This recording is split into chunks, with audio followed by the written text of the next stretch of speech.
What is going on, guys? Welcome to today's video. So I've just been wrapping up Q3 doing my quarterly review, and last month was actually one of the best months that I've had so far this year. We made just under 5% on my live personal account, and I'll pop a screenshot up just here for proof. But today I thought I'd go through all three of the trades which I took, take you through my thought process, the analysis, how I managed the trade, where I was targeting, basically everything I used to make the 5%. So let's go ahead and hop over to the charts now, and I'll show you exactly how I caught these trades. Right, so the first trade we actually took was on gold. And very recently, gold has been blessing us with very nice trades. You know, we've just been in this sort of parabolic uptrend for quite a while now, with very clear trend, very clear structure, and price has just been coming into some very clean zones in order for us to capitalize on this overall bullish trend. So this first trade originated on the daily time frame, and what I was seeing at the time was basically that price had held this area of demand, broken daily structure just here. So what I was looking at was somewhere between this low and this high. I was looking for some buy positions to get in on these bullish continuations, and I definitely was not looking to sell this because of, you know, the very clear bullish momentum that we had at the moment. So on the 4 hour, if you guys follow me on Instagram, you would have also seen I sent this at the end of August, where I said I was looking for price to come down, take out this low right here, and then continue bullish.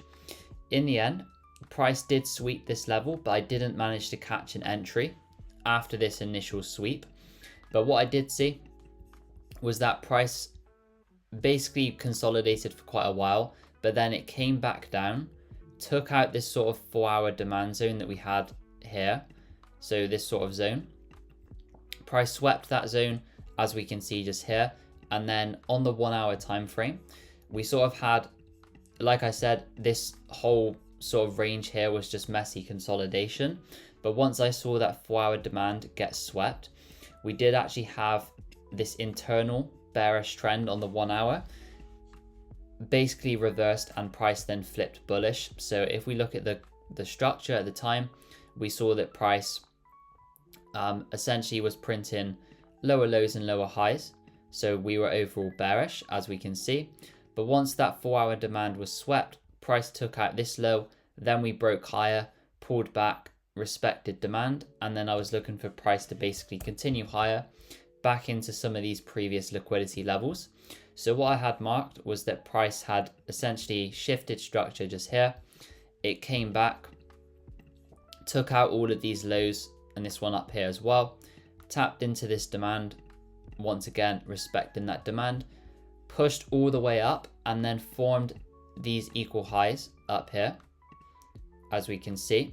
And the reason why this basically initiated the thought process for me to look for the buys was because we haven't swept any previous liquidity and price started to pull back.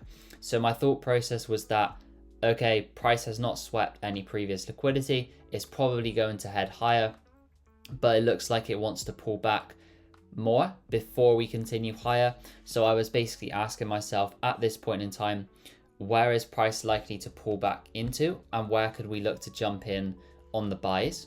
So what really stood out to me was this 1 hour demand zone that we had just here, because we had it created imbalance. As we can see, it's a very clear level of demand, and if we jump down to the lower time frames, we can also see that price had very clearly started to create this sort of liquidity above it. So I was anticipating price to come down and at least take out this liquidity. I also refined this to this 15-minute demand zone. So at this point in time, I was waiting for price to come into the zone, which eventually it did. As we can see, price came into that zone, and all I was waiting for within this zone was some indication that price wanted to hold this zone and then continue higher. Particularly with gold as well, you often see this where it makes these, you know, in this case, very bearish move where we impulse down, usually due to some news event. But this is basically a fake out for people to jump into the sells. Price then just comes lower, respects a demand or an area of liquidity, and then continues with that overall bullish narrative. So in this case, I was looking for a 5-minute confirmation. So as we can see, once price came into this zone initially, there wasn't really any structure for it to break.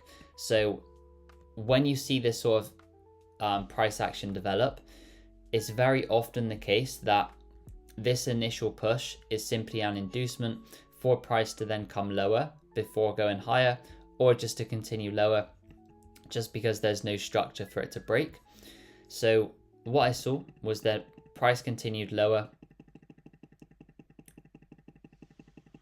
like so, took out the initial push away from this zone. So that's our liquidity grab. So like this, and then afterwards price, sorry, this should be sweep. Afterwards, price pushed higher, took out this high, and then that is basically when the trade is confirmed because price has now flipped bullish.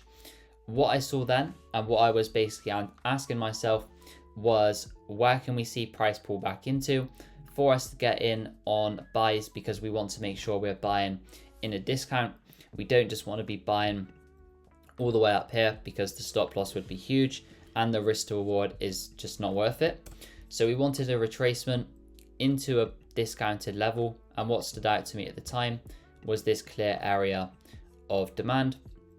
We had some liquidity resting above it as well. This was a clear area of imbalanced demand. It broke structure to the left, and it occurred after we had this manipulation followed by a break of structure. So at this point, I just set a limit on this zone. And as for targets, my target was basically determined by the high before price started to pull back. So once I saw price started to pull back here, this high right here became my target. I had a slightly smaller stop, and this was a 1 to 3 trade. Like I said before as well, because we did form those equal highs up here and price was clearly bullish, we could have also looked to target all the way up here. But personally, because this was the first trade of the month, I wanted to secure my minimum risk to reward, which is a 1 to 3, just so I have that sort of buffer for the month, and therefore I'm only risking profits for the month, which helps with the psychology, and you don't really have a fear of losing when you're already up. So I will normally do this at the beginning of the month, where I'll just secure, you know, the minimum amount, which is one of my rules. So as we can see, once price took out all of these lows, it then has that reaction from the demand and then ultimately continues up towards the take profit.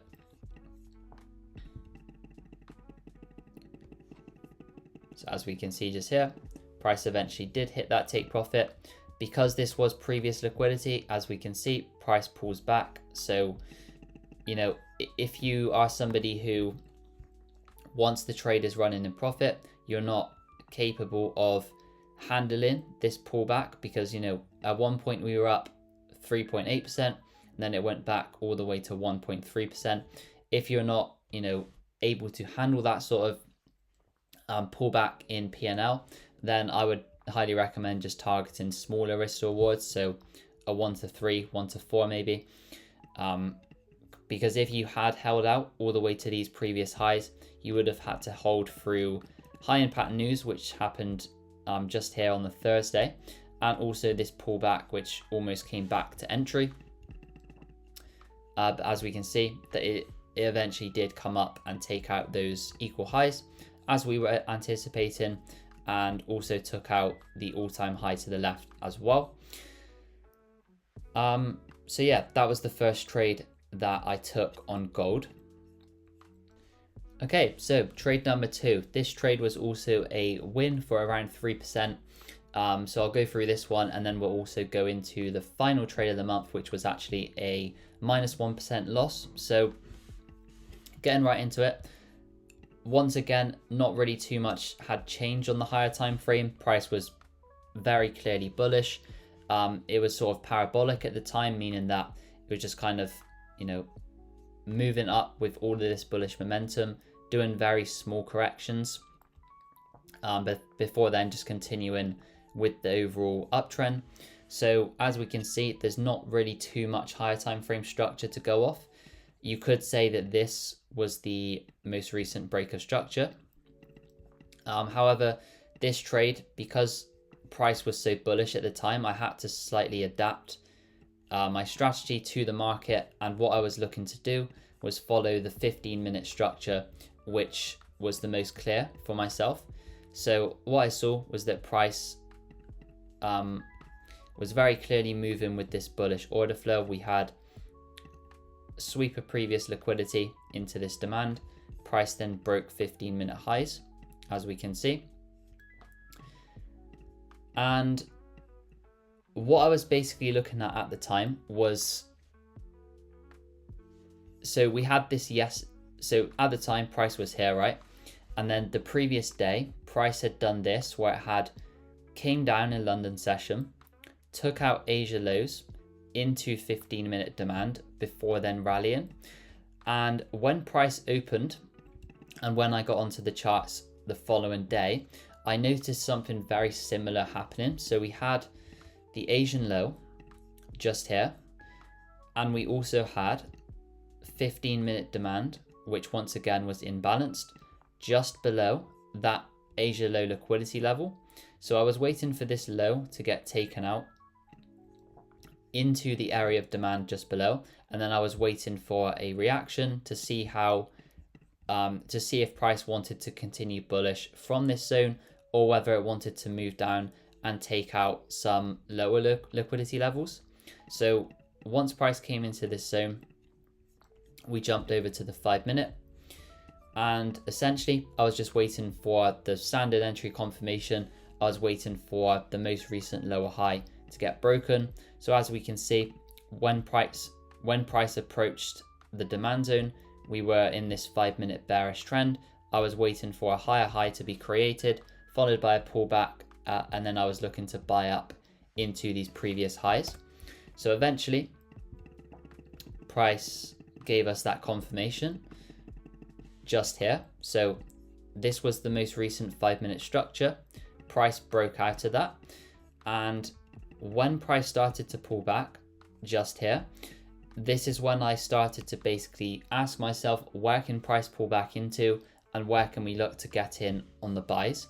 And in this case, I saw this very clear level of 5-minute demand all the way down here. I was seeing all of this and all of these previous lows as liquidity. And because we had all of these confluences, the trade was now valid for me. I set a limit at this zone, and I was targeting this high for, it was around a 1 to 3. So my stop was about there. And you could also say, why was I not targeting this high up here? Well, very similar reason to the previous trade. Once this high gets taken out, this is a previous area of liquidity in the market. On the higher time frames, price has, not pulled back really at all. So I was basically anticipating that sometime very soon, price is going to need to do a bigger correction and retrace lower to take out some more previous liquidity. So based on that, and based on the fact that price was trading at all-time highs, I wanted to be a bit more conservative with my take profits and not have huge take profits. So yeah, that's why this trade was a 1 to 3. Once again, 1 to 3 is my minimum risk to reward, but very often I will just target a 1 to 3 mechanically, or align it with previous structure. But yeah, in the end, price came in, tagged us in. Once again, like I was mentioning before, gold often makes these very impulsive moves down, looks like it's going to reverse, and then it will continue up from your area after taking previous liquidity.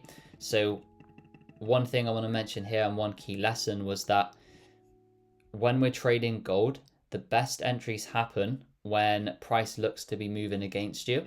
So in this case, we can see at this time, it looks like price wants to reverse. It looks very bearish, but based on our mapping of the structure and where the liquidity is, we know that price was unlikely to reverse here, especially because it hadn't taken any previous highs to the left. As we can see, it just came into this sort of random imbalanced area. What's the probability that price is going to reverse there?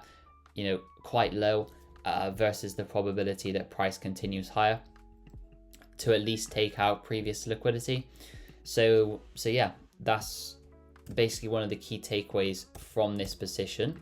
The next trade, as I mentioned, was actually a loss, but it was a valid trade, quite an annoying one as well, because it did run for a decent amount of profit before reversing. So as we can see, once again, gold just making these parabolic moves up, very small corrections followed by the next push. So the analysis for this trade was based on the probability of this sort of pattern continuing, where we see small pullbacks followed by another push, obviously as well fueled by the current fundamentals at the time. The dollar was very weak because we had the Fed cut rates by 0.5% in one go. We also have those geopolitical conflicts going on as well. So that's really what's fueling this whole bullish move at the moment, in my opinion.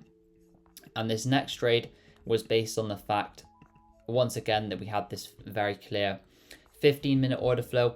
So after this previous trade, we had another break of the 15-minute high. Price then continued up, sort of just consolidated for a while.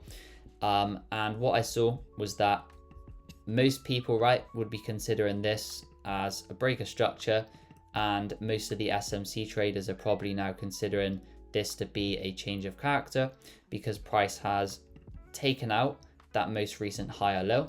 So they're all looking for sells, but because of the overall bullish narrative, as we can see on higher time frame, what we've got to ask ourselves here is, what is the probability that this is a trend reversal, given that price has been bullish for several months now, just consistently pushing higher, versus the probability that this is just a sweep of liquidity for continuations?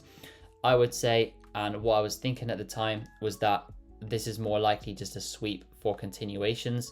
So what I was looking at was basically any sign that price wanted to continue bullish after sweeping these lows. We also had this 15-minute demand zone as well, just below that low, which I was looking at trading off.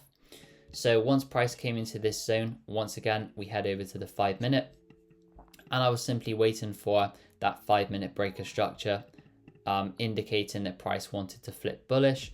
And here we go. That is exactly what happened. So we had a clear 5-minute bearish trend, as we can see, price printing lower lows and lower highs. But once that liquidity was swept into the demand zone, we get that break of structure, price forms a higher high. So then we look for a pullback to then continue buying up to some previous levels. So in this case, we had this change of character when price broke out of that most recent lower high. Once again, we then wait for a pullback, and in this case, we had this imbalanced level of demand down here. So I was waiting for a pullback into that zone. I had a limit set there, stops just below the low. And for this one, because we were already up 6% at this time for the month, based on those two previous trades, I was a bit more aggressive with my target, and I was basically targeting all the way up here. Based on my testing as well, it actually, so I make more profit when I simply let the trades run to stop loss or take profit, rather than making break even or taking partials. So that's one of the reasons why I don't take partials or make the trade break even.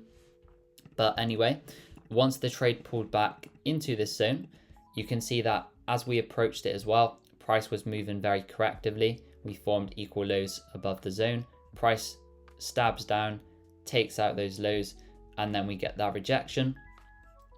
So as we can see, price did start to respect the zone. It started to rally, went around 3% into profit.